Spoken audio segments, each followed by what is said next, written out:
Welcome friends. வாங்க இன்றைக்கி நம்ம பிரேக்ஃபாஸ்ட்டுக்கு சூப்பர் டேஸ்டான குதிரைவாலி கிச்சடி எப்படி செய்யலான்னு பார்க்கலாங்க. சிறுதானிய வகையை சேர்ந்த இந்த குதிரைவாலியில் நிறைய சத்துக்கள்லாம் அடங்கியிருக்கு. அதனால் நம்ம வாரத்தில் ஒரு முறை டிஃபன் இது போல் செய்து கொடுக்கலாங்க, செய்து சாப்பிட்லாம். வாங்க இப்போ டேஸ்டியான குதிரைவாலி கிச்சடி எப்படி செய்யலான்னு பார்க்கலாங்க. இப்போ இந்த குதிரைவாலி அரிசி பேக்கெட்டில் வைக்குதுன்னு கடையில் தான் வாங்கியிருந்தேன். இதில் நம்ம தேவையான அளவு எடுத்துப்போங்க. எடுத்துகிட்டு நல்லா நல்லா வாஷ் பண்ணிப்போம். தண்ணி ஊற்றி நல்லா கழுவிடுவோம். முதல்ல இது ஒரு சின்ன கப், ஒரு அரை கப் அளவு எடுத்துப்போம். பைத்தம்பருப்பு ஒரு 1/4 கப் அளவு எடுத்துகிட்டு தனித்தனியாக ஒரு பாத்திரத்தில் போட்டு நல்லா கழுவிடுவோங்க. 2 கழுவிட்டு கீழே ஊற்றிட்டு கொஞ்சமாக இதில் தண்ணி ஊற்றி ஊற வச்சுப்போம். இதுக்குள்ளே நம்ம இந்த கிச்சடிக்கு தேவையான காய்கறிகள்லாம் கட் பண்ணிக்கலாங்க. பட்டாணி ஒரு கைப்பிடி அளவு எடுத்துக்கலாம்.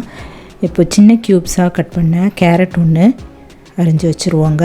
ஒரு வெங்காயம், ஒரு தக்காளி, பச்சை மிளகாய் 1, கருவேப்பிலை, கொத்தமல்லி, இஞ்சி, பூண்டு கொஞ்சமாக இது போல் நசுக்கி எடுத்து வச்சுருவோங்க. 3 பல் பூண்டு இஞ்சி எடுத்துருவோம்.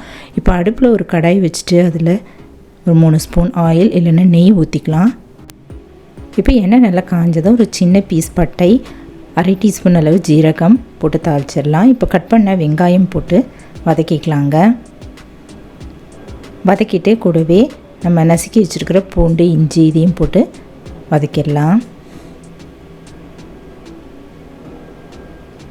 வதக்கிட்டு இப்போது தக்காளியும் போட்டுட்டு வதக்கிடலாங்க. கூடவே பச்சை மிளகாய் சின்ன பீஸாக தான் நான் கட் பண்ணி போட்டிருந்தேன், அதையும் போட்டு ஒரு நிமிஷம் வதக்கிட்டு இதில் தேவையான மஞ்சள் தூள் 1/4 டீஸ்பூன், தனி மிளகாய் தூள் 1/2 டீஸ்பூன், தனியாத்தூள் 1/2 டீஸ்பூன், கரம் மசாலா ஒரு 1/4 டீஸ்பூன் இதெல்லாம் போட்டுட்டு நல்லா வதக்கிடலாங்க.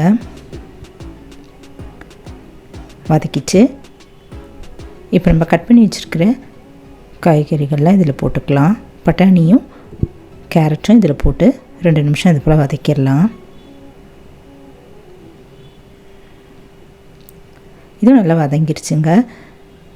இந்த டயத்தில் நம்ம ஊற வச்சுருந்த பாசிப்பருப்பும் குதிரைவாலி அரிசி அதையும் இதில் சேர்த்துக்கலாம். தண்ணியோடையே இதில் சேர்த்துடலாம். சேர்த்துட்டு இந்த கிச்சடிக்கு தேவையான உப்பு ஒரு 1 1/2 டீஸ்பூன் அளவு சேர்த்துக்கலாங்க. பத்தலைனா கூட பார்த்து சேர்த்துக்கலாம். நல்லா கலந்துட்டு இதில் நம்ம ஒரு 4 டம்ளர் தண்ணி ஊற்றுவோங்க. எந்த கப்பில் நம்ம அரிசி எடுத்துருந்தோமோ அதுலேயே நம்ம 4 டம்ளர் 4லேருந்து 4.5 டம்ளர் அளவு தண்ணி ஊற்றினா கரெக்டாக இருந்தது. ஊற்றிக்கலாம்.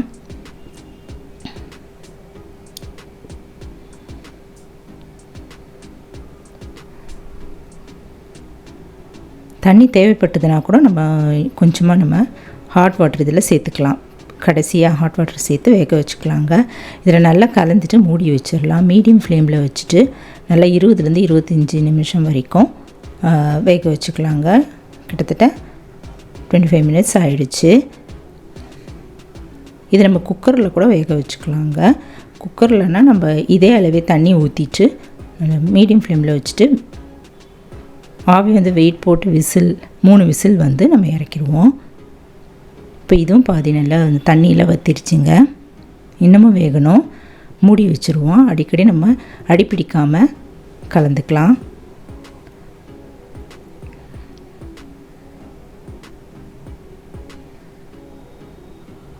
ரொம்ப ருசியாக அருமையாக இருந்ததுங்க. இந்த குதிரைவாலி இந்த மில்லட்டில் தான் செஞ்சோன்னே தெரியாது, அவ்வளோ டேஸ்டியாக ரொம்ப அருமையாக இருந்தது.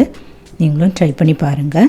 இதில் நிறைய விட்டமின்ஸ்லாம் அடங்கியிருக்குங்க. ABCD K விட்டமின் சத்துக்கள்லாம் நிறையா இருக்குது. இப்போ ரெடி ஆகிடுச்சுங்க. கொஞ்சம் தலை இருந்தால் ரொம்ப அருமையாக இருக்கும். நம்ம உடனே சர்வ் பண்ண வேண்டாம். இதை அப்படியே பாத்திரத்தோட இந்த கடாயோ இல்லை சட்டியோ இதில் நம்ம வேக வச்சுருந்தோமோ அதில் அப்படியே ஒரு 10-15 நிமிஷம் அடுப்பில் அப்படியே வச்சுட்டு நம்ம சர்வ் பண்ணுவோங்க. மூடி வச்சுருந்து அப்புறமா சர்வ் பண்ணுவோம். அப்போ சூப்பராக அருமையாக இருக்குங்க. இந்த பேன்யார்ட் மில்லட்டில் நிறையா இரும்பு சத்துக்களும் அடங்கியிருக்கு. வயிற்று சம்மந்தமான உப்பசம் அந்த போல் சின்ன பசங்க பெரியவங்களுக்கு எல்லாருக்குமே வரும்போது நம்ம இதெல்லாம் சேர்த்துக்கலாங்க. இந்த மில்லட்டை நம்ம சேர்த்துக்கலாம். டைஜஷனுக்கு ரொம்ப நல்லது அப்படின்னு சொல்கிறாங்க. நம்ம இதை உணவில் அடிக்கடி சேர்த்துக்கிட்டாலும் ரொம்ப நல்லதுங்க. நீங்களும் இந்த டேஸ்டான குதிரைவாலி கிச்சடி இப்படி பருப்பு போட்டு சூப்பராக செய்யுங்க. செய்து பார்த்துட்டு எப்படி இருக்குன்னு சொல்லுங்கள். இந்த வீடியோ பிடிச்சதுன்னா என்னுடைய சேனலான குக்கிங் வித் சித்ரா அன்பு சேனலை சப்ஸ்கிரைப் பண்ணிக்கோங்க. தேங்க்ஸ் ஃபார் வாட்சிங். நம்ம அடுத்த வீடியோவில் பார்க்கலாம். நன்றி, வணக்கம்.